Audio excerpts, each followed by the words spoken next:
Nome. Carla Sousa, Idade. 47, Naturalidade. Lisboeta, Área de residência. Corroios. Bem-vinda ao Enxoval, Carla. Obrigada. Enxoval é a palavra que utilizamos muitas vezes para descrever tudo o que herdamos das nossas famílias e da nossa história e trazemos para a vida adulta. Neste programa vamos tentar saber mais sobre a herança que trazem algumas cozinheiras e chefes em Portugal. Desde as receitas que herdaram, àquilo que trazem consigo e que influencia a forma como cozinham e como veem o mundo.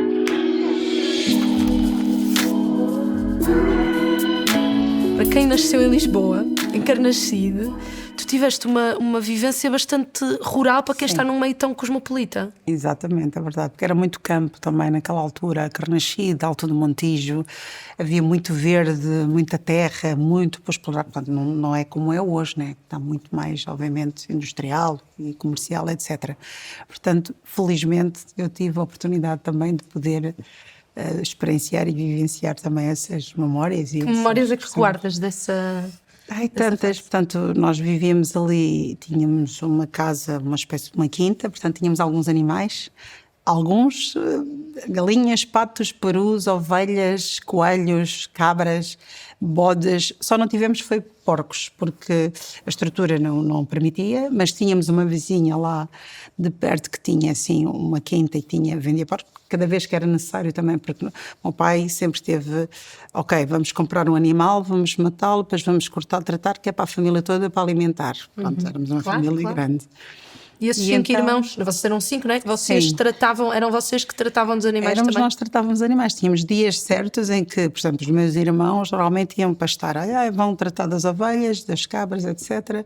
Eu e o meu irmão uma vez distraímos na brincadeira e acabámos por deixar fugir uma mãe com 2 filhotes e foi um problema porque não voltámos a casa, obviamente, enquanto não encontramos, mas felizmente conseguimos encontrar. Tanto que depois o meu pai colocou o nome dos filhotes, que era a Carla e o Kim. Portanto, vocês tinham mesmo que os trazer de volta. Exatamente, portanto, tínhamos mesmo que os trazer. E foi interessante porque depois tudo o que nós aprendemos ali, essa parte, porque era para nós também consumirmos, não é? Era para nós, a parte de matar as galinhas, os coelhos, as cabras, os cabritos, que eram nossos, ou seja, de criação, mas nós sabíamos, obviamente, para que fim era. Claro. E era interessantíssimo como o nosso pai também nos transmitia, explicava, portanto, o conceito de cuidar do animal para esse fim, como é que nós, portanto, tínhamos que cuidar bem do animal e tínhamos quase como um ritual era programado um dia, obviamente ao fim de semana, de fazermos uma matança, digamos assim. E eu estava sempre lá porque eu gostava muito dessa parte. Minha mãe sempre disse assim, como é que é possível, em vez de eu estar a querer brincar, e eu queria ver todo o processo, tanto que eu sei o processo todo, de trás para a frente, de tudo o que se deve fazer, desde acalmar o animal, deixar o animal repousar e depois, pronto, ele ia sofrer, obviamente, essa fatalidade, que é para depois matar, e depois como é que nós aproveitávamos, ou seja, como é que era distribuído todo o animal a nível alimentar. E todo esse processo era tão interessante que, se calhar para a maior parte das pessoas, e principalmente crianças e adolescentes, seria tipo um choque, não é? Porque, meu Deus, como é que é possível? Eu, se visse aquilo, não era capaz de comer. Mas não, eu já estava tão familiarizada e tão enraizada com aquele, pronto, com aquele estilo e com aquela forma de viver, que era tão normal que nós depois fazíamos tudo, ou seja, tudo em família. Era tratado do animal cortado dessa forma, portanto, mexer o sangue para fazer a cabidela. Depois, tratar da parte das costelas, que é para marinar, para fazer o prato tal. Depois, dar à minha mãe o resto das tripas para lavar, que é para depois se fazer outro prato qualquer, inclusive enchidos, que também fazíamos. E eu aprendi a fazer esse ritual, que eu tive para aí uns 3 dias a tentar aprender com aquelas senhoras mais velhas, que era o virar da tripa.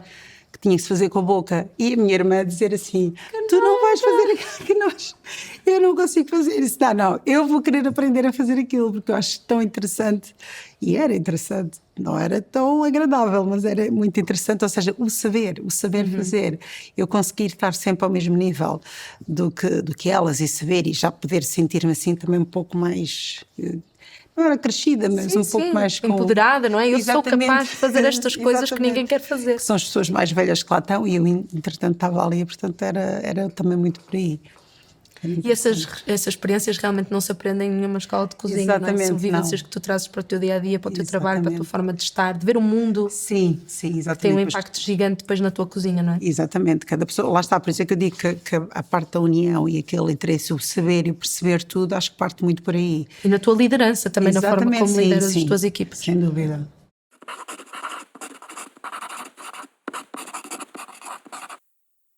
Que cheiros e que sabores é que estão mais presentes na tua memória que tenham vindo da tua infância?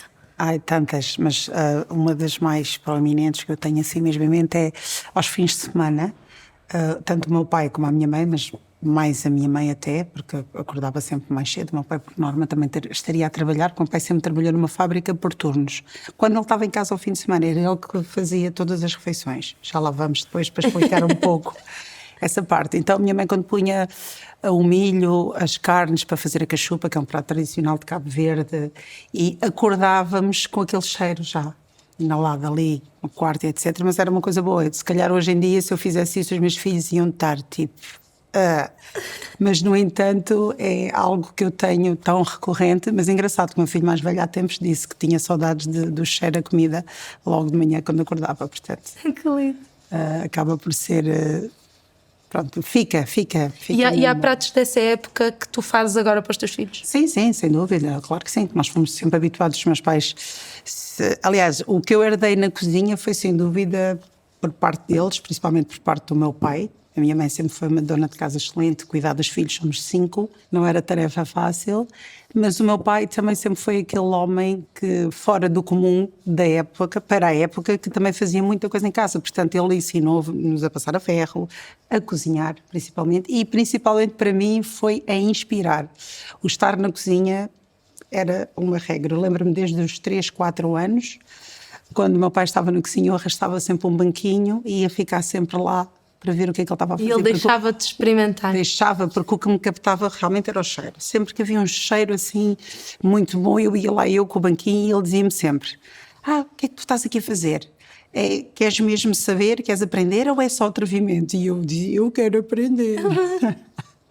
E é sempre bom, toda aquela mistura toda, ele a cortar as cebolas, que aquilo picava muito e fazia arder os olhos, e ele dizia mesmo assim: isto não te faz arder os olhos? E eu dizia que não, que gostava de estar ali, eu adorava aquele cheiro. Portanto, para mim sempre foi assim muito, muito interessante. É dessas vivências que surge o gosto pela cozinha? Sim, sem dúvida alguma. Sim. Sem dúvida. Quando é que foi claro para ti que precisavas estar nesse ambiente? Isso já foi mais tarde, talvez na minha adolescência, até porque eu sou a quarta dos 5 irmãos, portanto que nós somos, dos 5 filhos, e nós sempre tivemos, meus pais sempre trabalharam muito de manhã até à noite, então desde os mais velhos é que tomavam, principalmente a minha irmã mais velha, normalmente cozinhava quando a minha mãe não estava, para nós, etc. Então quando a minha mãe deixava recados de o que é que ia ser o almoço para nós, eu saía da escola a correr, queria ser eu a preparar a refeição antes dela, porque eu achava que não, eu vou conseguir, eu vou querer fazer aquilo, então, lógico, havia alturas saía tudo errado. Mas quando é que foi assim o primeiro prato que a família realmente reagiu e tu pensaste, sou capaz de... E exatamente, porque por acaso foi uma madrinha da minha irmã, que uma vez estava lá em casa e sempre quando havia épocas festivas, etc., uma das características mais interessantes de família é que juntávamos todos para cozinhar. Portanto, desde o jantar, preparar para o dia a seguir, ou então de manhã muito cedo, para ao longo do dia. Como sempre fomos uma família grande, então havia muita coisa para fazer. E, entretanto, a madrinha da minha irmã dizia-me assim: o que é que tu sabes fazer? E eu dizia assim: ainda não sei fazer nada. Mas, curiosamente, ela só me deu matéria-prima para a mão. Na altura eu lembro-me que era uma farinha de milho, etc., que é para eu fazer o xerém, que é um prato também típico de Cabo Verde. E que é preciso muito trabalho. Exatamente. De braços. E eu assim, eu vou fazer, já que ela me deu para fazer, ela confiou, para mim aquilo era tipo o auge, tipo, ela não deu à minha irmã, deu-me a mim, então eu vou ter que fazer. Então eu fiz aquilo e eu lembro-me do meu pai estar a comer e dizer à madrinha da minha irmã, dizer assim: está muito bom, não sei o quê, fizeste isto com um caldo, etc. Ela disse: eu não fui eu que fiz, foi a tua filha. Então foi extraordinário, eu adorei aquela sensação de não estava à espera, mas eu consegui. E conta-me sobre isso de se viver em Carnaxide como se vivesse no campo. É verdade. Felizmente também tem lá portanto, o clima, etc., e mesmo o cultivo é muito bom. A terra, o meu pai tem lá uma horta comunitária em que ele planta quase tudo, praticamente cebolas, batatas, feijão verde, ervilhas, etc. Portanto, e tem galinhas também, tem coelhos lá, portanto aquilo é enorme e já construiu ainda hoje algumas coisas ainda hoje, sim, isto faz parte. E uma coisa boa que nós temos ali, existe uma tradição que há alturas que temos que apanhar e também tem milho. Juntamos em família e também vamos lá ajudar a apanhar e descascar e fazemos depois um almoço, um piquenique, em modo piquenique ali na horta e juntamos-nos todos. Como é que ele manteve vivas as memórias de Cabo Verde? Manteve sempre, porque assim, meu pai sempre transportou tudo o que ele vivenciou de uma forma, como ele diz, sempre feliz. E uma das coisas foi exatamente a cozinha, pela comida. Porque o meu pai sempre gostou muito de cozinhar, apesar de ele não ser nenhum profissional, nem nunca seguiu nada, mas ele sempre teve qualquer coisa nele que é aquela questão criativa, que ele pegava em algo, ou apetecia-lhe comer algo, então ele queria inventar, ou queria reproduzir, ou queria fazer alguma coisa. E eu acho que foi isso que sempre despertou em mim curiosidade em perceber como é que ele consegue, ele agarra naquilo e faz aquele prato que ele ainda nem sabe o que é que vai fazer, mas ele está a fim de experimentar e ficava extraordinário, por acaso, porque ele também fazia muita pergunta.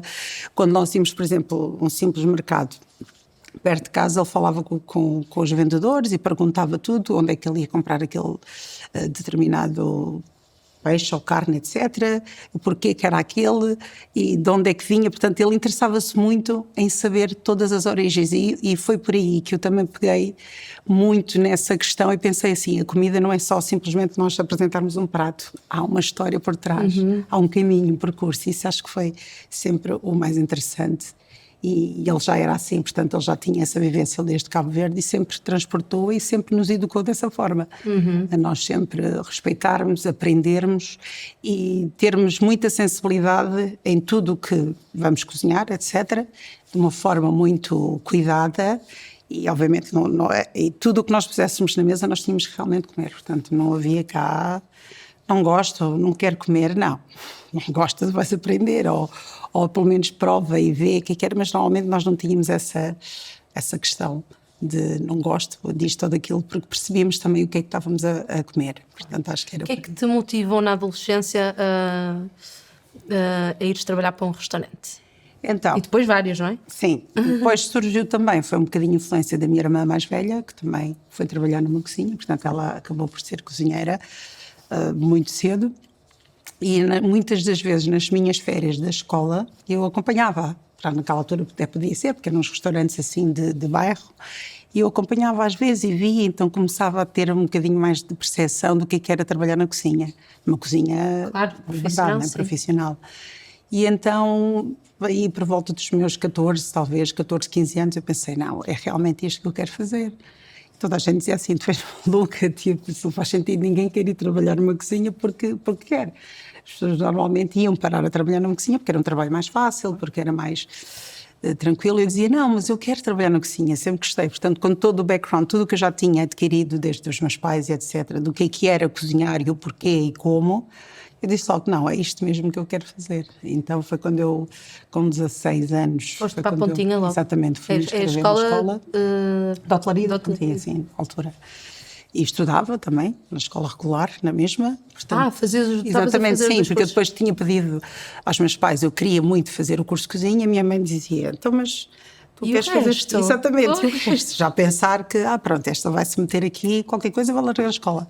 Mas não, eu consegui depois conciliar as duas partes e depois, no verão, comecei a trabalhar num restaurante também, como ajudante de cozinha, portanto, nas férias de verão, e depois eu dizia sempre aos meus pais, olha, quero continuar a trabalhar, e a minha mãe dizia assim, então e a escola? Eu disse, não, mas eu vou estudar à noite, trabalho de dia, porque eu já não quis mesmo largar aquele mundo. E conseguiste conciliar sempre? Consegui, sim. Depois tive ali uma paragem quando engravidei do meu primeiro filho, etc., mas sempre com aquela ideia, aquela fixação de, não, o meu caminho é este, é aqui que eu quero seguir, é por ali.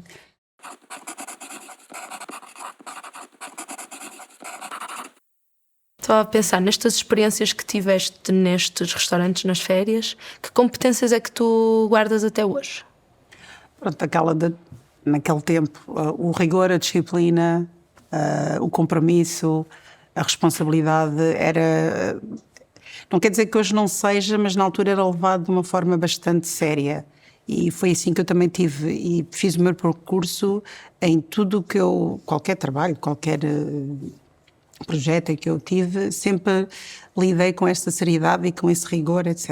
Isso eu transporto até hoje, porque aprendi assim também, já um pouco com o meu pai, mas numa cozinha a sério também era assim, porque eu era muito nova, era muito miúda, ainda não tinha qualquer experiência de vida, nem como profissional, nem o que fosse. E, entretanto, foi uma das coisas que eu aprendi, eu acho que também ajudou-me também a chegar muito longe, foi isso, foi a disciplina, o rigor, a responsabilidade, aquela questão que hoje em dia, não é que seja banalizado, mas as pessoas estão um bocadinho mais descontraídas em relação a isso e num trabalho, eu pelo menos considero, né? Falo para mim, na cozinha é preciso gostar-se muito, claro, mas tem que haver muita disciplina, muito rigor, porque senão é difícil. E foste assimilando cada vez melhor esses conceitos, essas práticas, quando foste estudar para Barcelona e depois para Paris? Ou foram coisas completamente novas que aprendeste aí? Não, foram coisas completamente novas, sim, a parte técnica, é verdade, não é? Porque eu sempre tive, todo o meu percurso foi feito cá, em Portugal, com grandes chefes, em alguns restaurantes também muito bons, etc. E acabar por ir procurar mais conhecimento, outro tipo de técnicas e outras abordagens na cozinha também foi interessante para mim, que me ajudou também a ver e a abrir muito mais, obviamente, as minhas janelas, que eu costumo dizer. Claro. E absorver conhecimento, como é óbvio, né? Mas sempre tudo novo e eu sempre também muito aberta a absorver tudo. Que idade tinhas quando foste? A Barcelona foi antes ou depois do Cordon Bleu? Não, foi antes, por acaso. Foi Como antes, foi no mesmo ano. como é que foram essas experiências? Que idade tinhas? A Barcelona estava com 37, 38, salvo erro. Assim, por aí, já não foi assim tão cedo. Tão jovem. Exatamente, tão jovem. Mas pronto, à medida que também foram surgindo oportunidades, eu disse, ok, é esta aqui que eu vou e vou aprender ali umas técnicas. E por acaso estava mais direcionada à pastelaria, porque estive numa fábrica mesmo de fazer questões de chocolates e etc. E fazer, portanto, foi muito interessante. E o tipo de materiais e produtos que se usava para fazer simplesmente um bombom, ou como é que nós podíamos apresentar. Portanto, isso para mim também foi muito, muito importante saber. Obviamente, claro. E depois é que eu fui para o Cordon Bleu. E o que é que ias à procura? Aí? Conhecimento, já com mais maturidade, não é? Exatamente. Muito mais direcionada essa procura. Porque eu sempre trabalhei, portanto, na cozinha, a minha área é completamente cozinha salgada, não é? Onde eu tenho o meu ADN bastante fincado, mas a pastelaria sempre foi aquela parte que eu sempre admirei bastante, até porque a minha irmã mais nova é pasteleira, é responsável de pastelaria. A minha irmã mais velha é chefe de cozinha também, eu também enverdei por aí. E a minha irmã mais nova... Imagina o Natal dessa família, não é? É espetacular. Hoje já conseguimos coordenar muito bem, portanto o resto da família fica toda de fora e nós é que tratamos do menu, do cardápio, estamos ali, portanto entendemos muito bem, portanto é só comunicarmos. O que é para fazer, o que é que trazes tu, o que é que fazes tu, portanto é excelente. Então, e quando foste para... Sim, fui absorver mais conhecimento técnico, principalmente, que era para poder também implementar, obviamente, na minha área, porque eu como chefe, que depois quando passei a chefe da cozinha, também tinha que estar, claro. Obviamente, familiarizada bastante com a pastelaria. Portanto. E que heranças é que trazes para a tua cozinha, dessas raízes cabo-verdianas? Está muito presente? Está, sim senhora. Principalmente esta parte, a parte da... como é que eu ia te explicar? Não é? Posso dizer a palavra união, mas é assim, para mim é muito importante, eu quando estou a formar ou quando estou a demonstrar o que quer que seja numa cozinha, não basta só um cozinheiro vir parar a minha cozinha e está aqui as fichas técnicas e agora segue. Não. Tem que haver ali uma proximidade grande, a pessoa tem que sentir o que é que está a fazer, qual é o propósito, lá está aquilo que o meu pai me sempre passou, entender a razão, aquele produto, porque é que eu compro aquele produto naquele fornecedor, produtor, porque é que eu vou buscar aquilo ali, como é que eu quero fazer aquele determinado prato, aquela receita, daquela forma, tudo tem uma razão e eu faço questão que isso tudo seja passado e que a pessoa se sinta, que é para depois, quando vai trabalhar, não seja assim aquela questão de...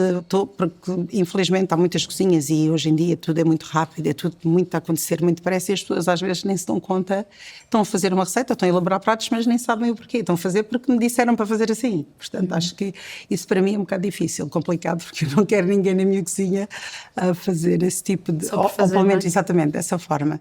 Então, acho que é por aí, começo primeiro com esse trabalho.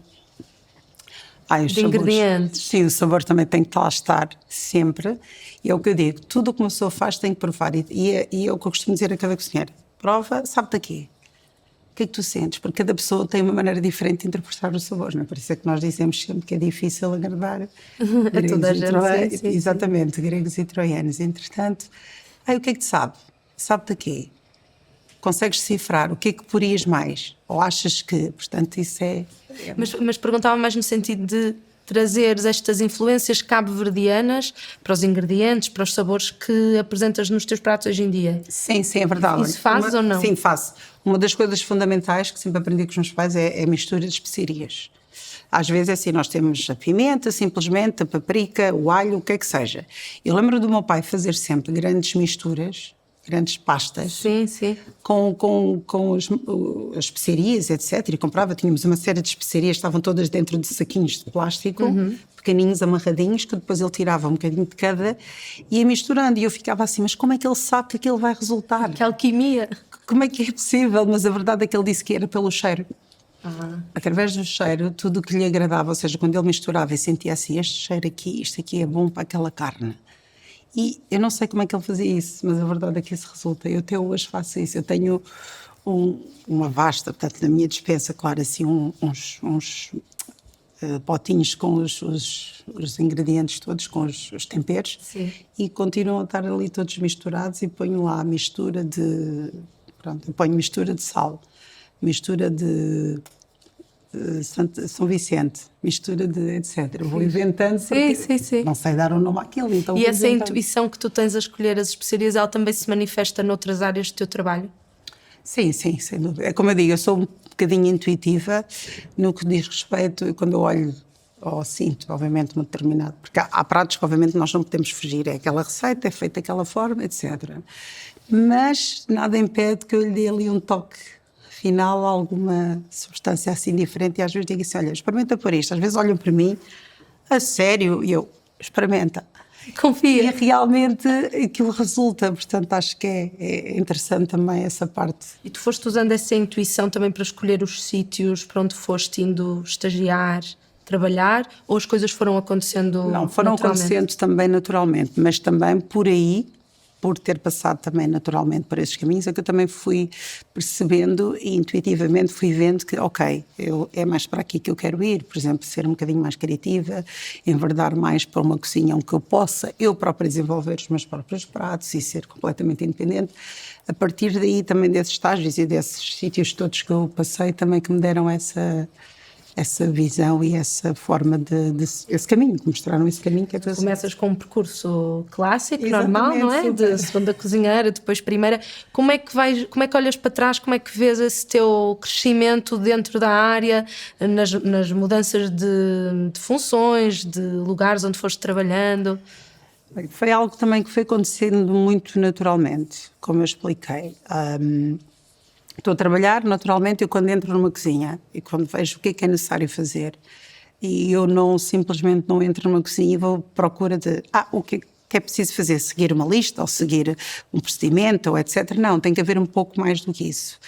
E eu tenho esta forma de começar a captar e perceber, não só com as pessoas que estão a trabalhar, mas com o trabalho em si, e naturalmente, e sem-me apercebendo, muitas vezes, sem me aperceber, eu vou-me destacando e vou-me colocando em posições e em locais que as próprias pessoas depois chegam à conclusão e dizem-me assim, olha, tu podias tratar disto ou podias ir fazer aquilo ou Porque podias tu arriscas primeiro. Exatamente, é verdade, mas é algo que acaba por ser... Algum exemplo que te lembres assim em concreto? Tínhamos um evento, já estava programado, tínhamos um número X de pessoas para tratar, etc.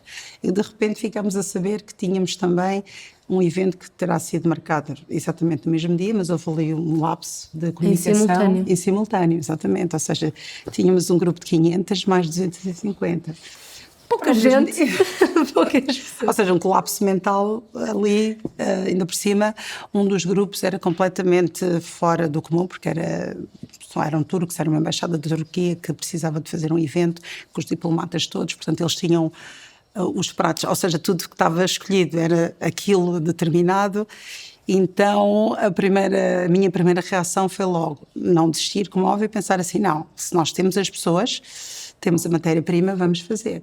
E o meu chefe na altura, quase a desmaiar, Claro, literalmente. imagino. Não podemos fazer isso. Não, calma, chefe. A primeira reação foi logo contactar todos os cozinheiros disponíveis, os que estavam de folga, os que estavam de manhã, se podiam fazer um pouco mais horas. Então foi começar a destacar, olha, tu vais para ali, tu que és bom a fazer isto, vais para ali, tu o que é que precisas, vais para ali, dividir. Mas foi algo tão natural, tão organicamente foi correndo, e de repente quando chegámos ao fim do evento, 1h, mais ou menos, veio um colega meu de sala, um chefe de sala, veio ter comigo, trouxe-me uma água, que eu estava lá assim num canto, e diz-me assim, olha chefe, eu não sei como é que fez, mas a verdade é que nós temos ali cerca de 1000 talheres para limpar, e eu nunca vi um serviço a correr assim tão bem. E eu, naquele momento é que eu depois me percebi, realmente sentei-me, parecia que me doía, até as pontas dos cabelos me doíam. Imagino, como é que eu fiz isto? Como é que eu fiz isto acontecer? Exatamente, é verdade, mas pronto, acho que é uma questão também de paixão e de gosto.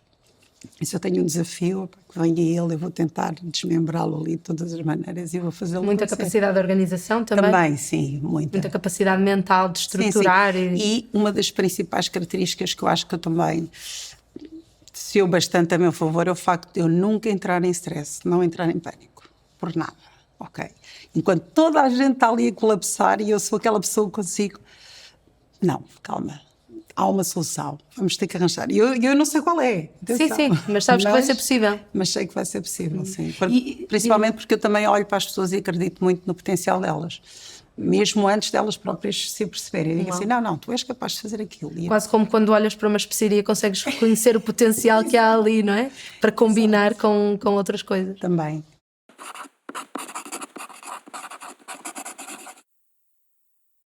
Sentes que essas características que tu sempre revelaste foram reconhecidas ao longo do tempo em que ias trabalhando com outras pessoas? As outras pessoas reconheciam isso facilmente? Ou deu-te trabalho a provares esse teu lado capaz? Deu-me algum trabalho, sim, porque tive que puxar um bocadinho também pela minha personalidade e colocar-me à frente, ou seja, é como se nós estivéssemos às vezes numa fila, quero fazer uma pergunta e fica ali acanhada e não sei o quê. Não, só tem que ser feroz, chegar ali e dizer, olha, preciso de saber, porque senão não nos conseguimos destacar dali, e a verdade é esta, temos que nos fazer notar um pouco.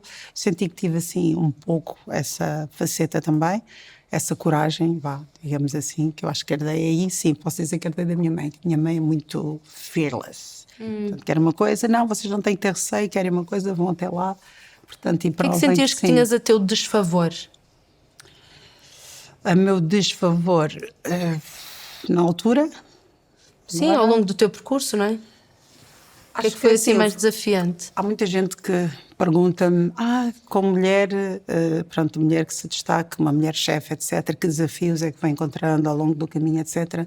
Acho que sim, acho que nós, felizmente sinto que está a mudar já, felizmente, e nota-se muito bem, portanto já estamos a crescer muito a nível nacional e internacional, mas eu penso que o facto de ser mulher no mundo da cozinha era sempre pouquinho, ou seja, nunca foi muito valorizado, nunca foi algo natural, ou seja, se uma mulher para se destacar de alguma forma tinha que partir de algo, ou porque fez alguma coisa, ou porque ganhou um concurso qualquer. Tem que ser extraordinária para ser reconhecida, não é? Exatamente, é verdade. Não podia ser só muito boa. Exatamente, não bastava. O que é que ela fez para estar ali? O que é que se passou, etc, etc. E eu cheguei a ouvir pessoas que me perguntaram, ao longo da carreira uma vez, perguntaram-me mas então, não é daqui, veio do estrangeiro, é de quê?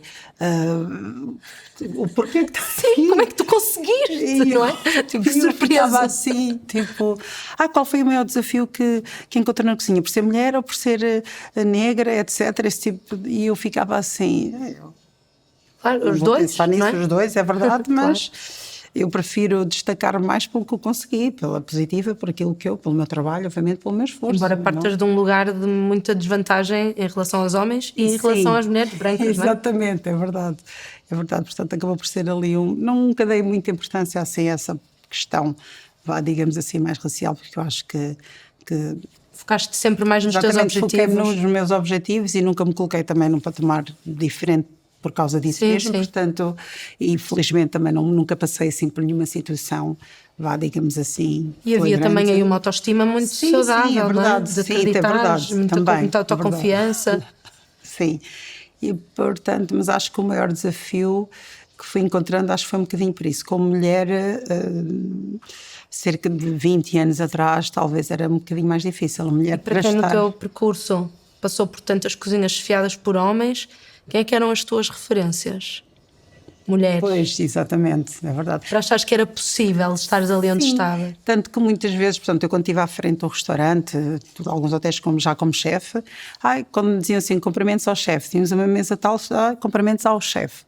E eu às vezes ia à mesa, portanto sempre tive também esta facilidade e gosto e também interesse em perceber como é que os clientes se sentiam, como é que era a satisfação deles estando ali a olhar para eles, e muitas vezes diziam assim, é uma mulher, é uma chefe.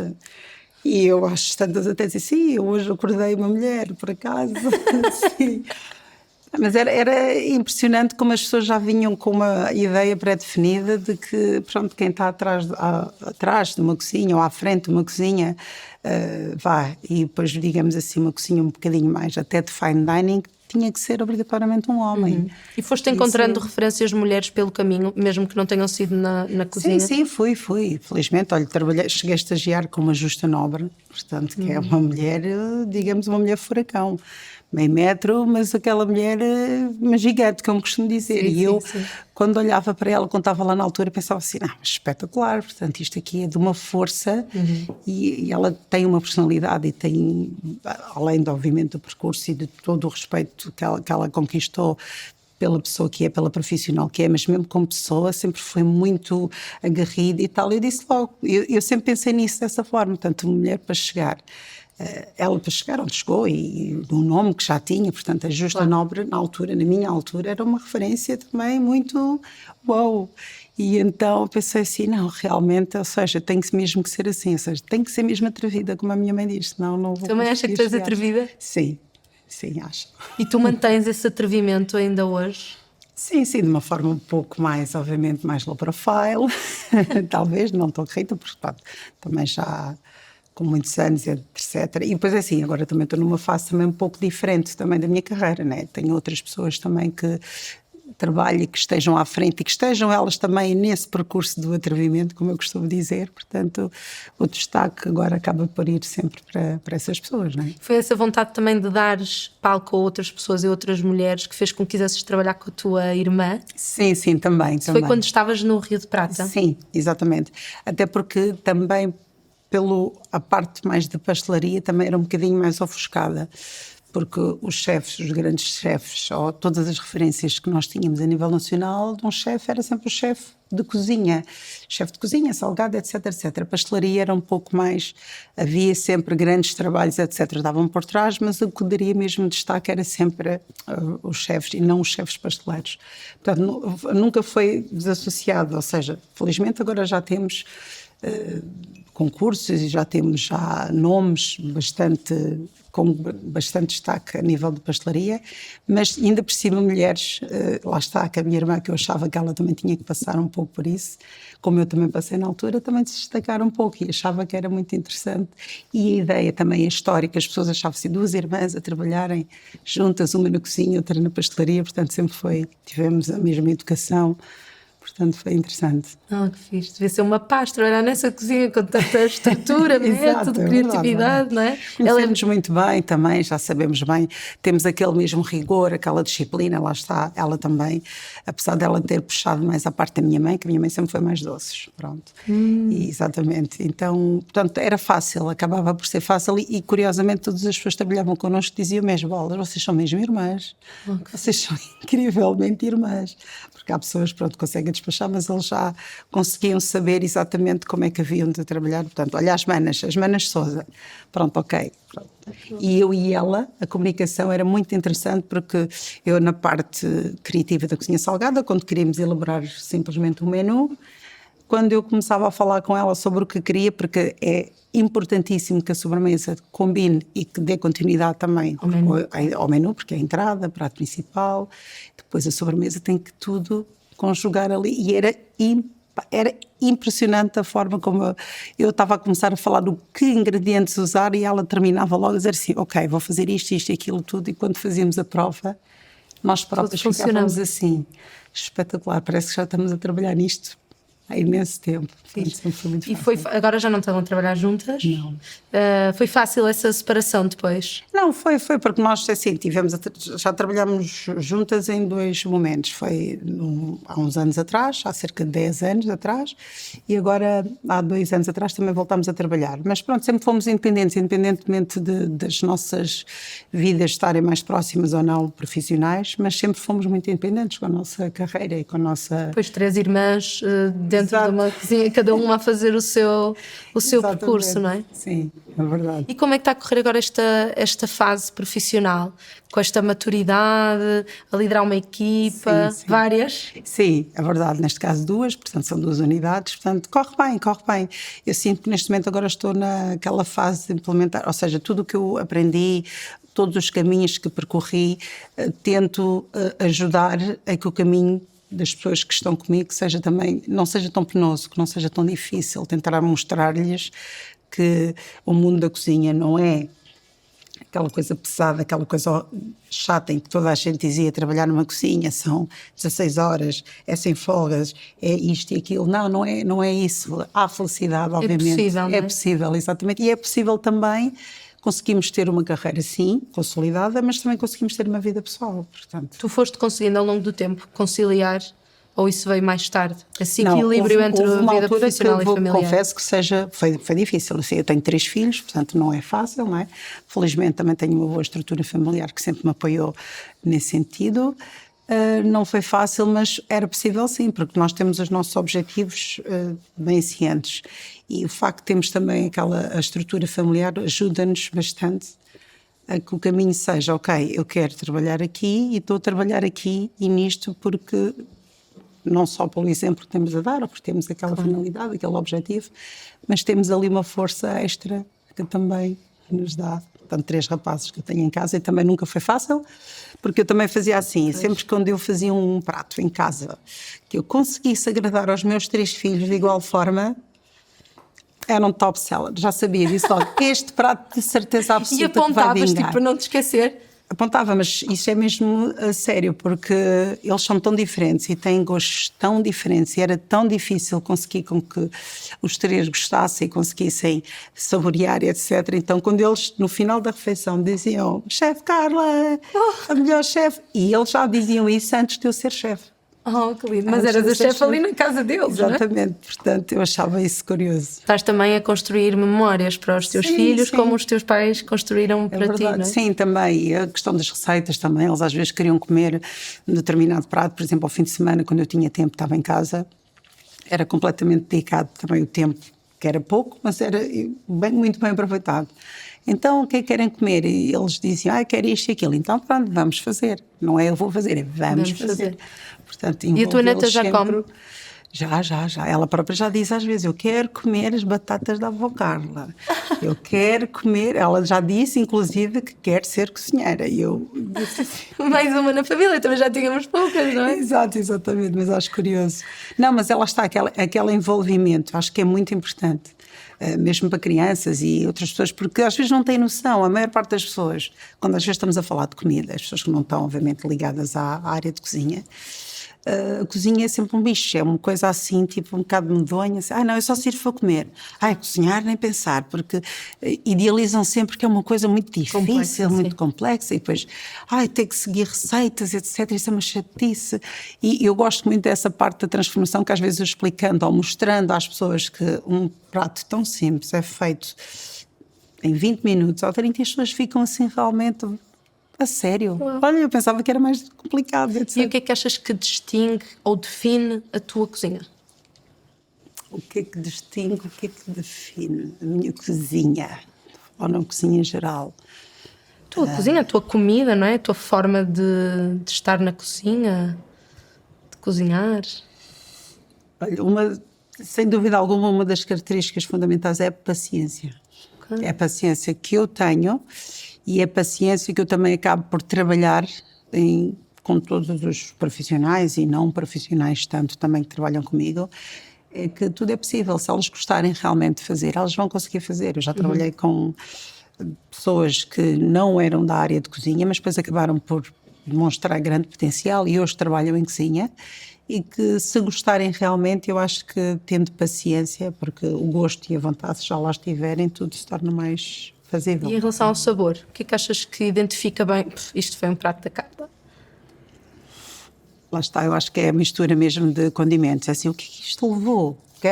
Aquele despertar que as pessoas, quando comem, pensam assim: isto é bom, o que é que isto levou? A tua comida tem um sabor diferente.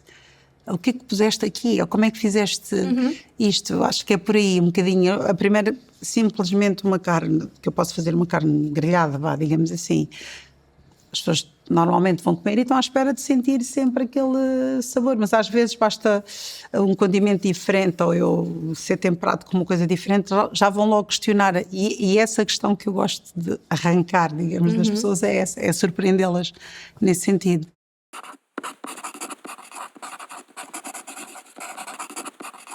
Que relíquia do teu enxoval, pode ser literal ou metafórico, é que tu gostavas de deixar para a próxima geração de cozinheiras? Que relíquia, sei lá, tenho tantas. Tenho algumas, mas acho que a maior relíquia que eu posso passar para a próxima geração, ou que seja, espero que continue, é a persistência, é a resiliência. Porque se não tivermos essa resiliência de vida como pessoa, como profissional, torna-se um pouco mais difícil. No fundo, é o acreditar e ser resiliente, porque assim, vamos encontrar vários desafios, porque é um trabalho que não é fácil, nós sabemos disso, portanto, hoje em dia as pessoas têm aquela noção, a trabalhar em hotelaria é um massacre, é um horror, uma pessoa não tem vida, etc. Não é necessariamente assim. Eu acho que se as pessoas tiverem tudo muito bem organizado e bem feito, e se quiserem ter aquela persistência, tudo é possível. Eu acho que a resiliência é a minha palavra-chave. Obrigada. De nada. Tenho uma surpresa. Uau!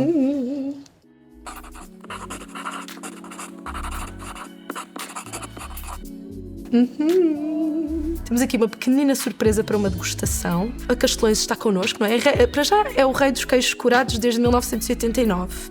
E qual é que é a minha proposta? Provarmos o original, o cura especial com casca de pimentão, e depois tu dizer-nos que prato é que farias com um dos queijos ou os dois para a nossa equipa. Olha, se imediatamente eu vendo como isto está bem montado, eu pegaria, se houvesse por aí, abóbora, fazia também os cubinhos de abóbora, passava com um pouco de mel e juntava um bocadinho de pimenta rosa e passava com maçarico para caramelizar tudo e depois Ora, prova lá. comia. Eu acho que ficaria... Agora vou provar e imaginar. Mas é bastante suave, é ótimo. Não é? Depois se calhar fica bem com esses sabores mais fortes, não é? Exato. Provamos este? Sim, isto aqui é pimentão, um pouco mais apaladado.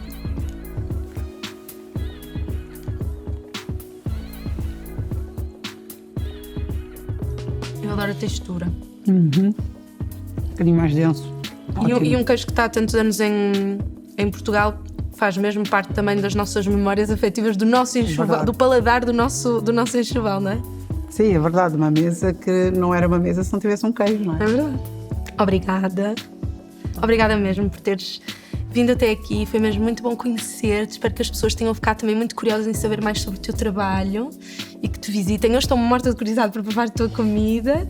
E obrigada a vocês por terem estado desse lado. Obrigada também à Queijo Castelões por nos ajudar a trazer este programa até vocês. Se ainda não nos seguem nas redes sociais, acho que agora pode ser o momento. Subscreverem o canal Pança, seguirem-nos também no Spotify, fazer like neste vídeo, deixar um comentário à nossa convidada para não nos deixarem ficar mal. E vemo-nos no próximo episódio. Obrigada. Tchau. Obrigada.